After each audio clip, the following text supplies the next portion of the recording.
In this video, we're talking about studio monitoring headphones. I've narrowed the list down to my top 5, so if you're in the market for a new pair of headphones, stick around because this is the video for you.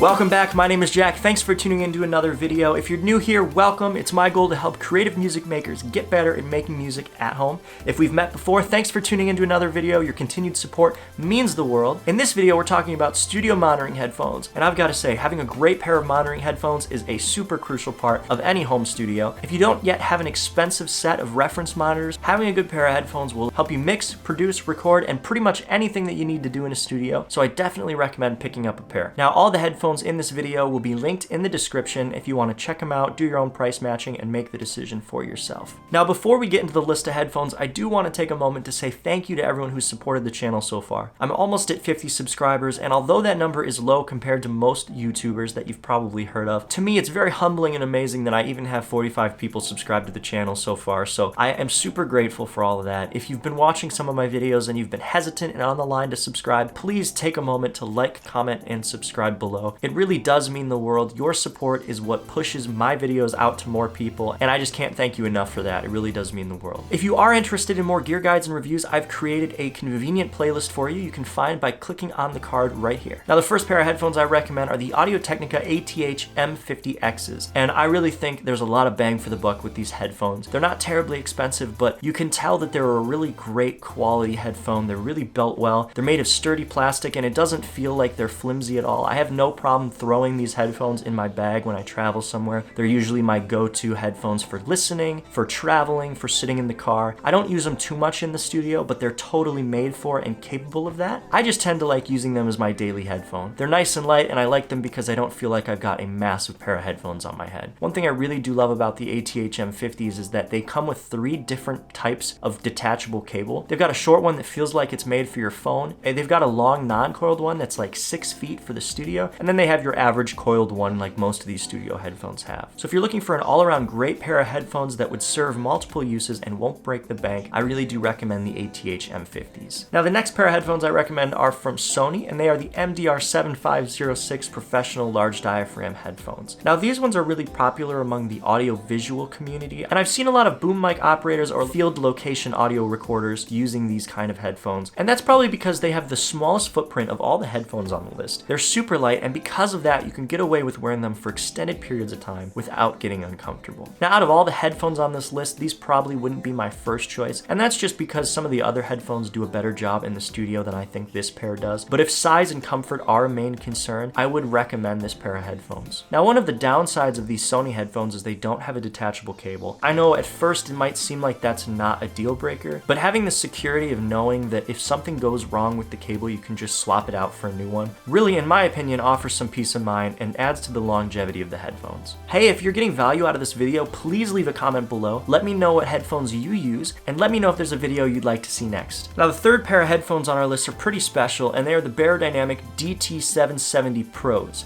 And I've got to say, these are like the Cadillac of headphones in a lot of ways. They're super comfortable, they're really well built, and with this pair of headphones, you really do get a luxurious pro-level listening experience. The ear pads feel velvety and plush, and you're gonna want to spend a lot of time listening on these headphones. Now, they don't come without their downsides. There are 2 notable ones that I'd like to point out. Now, the first negative is, like the headphones before them, these ones also do not feature a removable cable. And I have actually seen a few pairs where the cable has worn out and become loose, so do be careful with that. The other thing is that these huge 80 ohm drivers in there are actually kind of quiet if you don't have a dedicated headphone amplifier, so they might not be the best bet for using your cell phone, but if you've got a nice dedicated pro audio system, it shouldn't be a problem. Just keep that in mind. With some of the cheaper gear, you might be cranking up the output a bit to get a good level. But if you can stomach those 2 negatives, they are an amazing pair of headphones, and I really do recommend them. The next set of headphones on the list is the Shure SRH 440s, and they are the budget-friendly little brother of my favorite pair of headphones ever, which are coming up next. Now, these ones sport a lot of the same features, and like the Audio-Technicas, they are a really great all-around headphone. They come with a detachable cable, which is awesome. They're durable. I have seen some break, but that's only because they were being thrown around in a classroom setting, so as long as you're careful with your stuff and you don't beat on it, it should be perfectly fine. Now, I will say the negative with these is they do feel a little more plasticky and rigid than the rest of the headphones on this list, but I think maybe that's just to add to the durability. And honestly, for around $100, I really don't think you can beat the value that you're getting in this pair of headphones. headphones. All right, now the final pair of headphones on the list, and my favorite all-time headphones, are the Shure SRH 840s, and I love these headphones. They're super comfortable, they're super plush. I know people who have recorded and mixed entire records on these headphones, and they sound great. These are my go-to studio headphones. They don't really leave the studio because I want to keep them in good shape. And I'll say it's always a pleasure to listen to music on them. They are a little bit heavier and maybe bigger than some of the other headphones on the list, but you do get a really nice isolation. There's a great bass response, and I really do recommend these headphones. Well, that's all I've got for headphones, but if you're looking to build a home studio setup for around $300, click the card right there. I've got a video for that would help you out. As always, thank you so much for watching. I hope you enjoyed the video and I hope you got something out of it. If you did, please like, comment, and subscribe. Your support means everything. Do hit like. It takes 2 seconds, but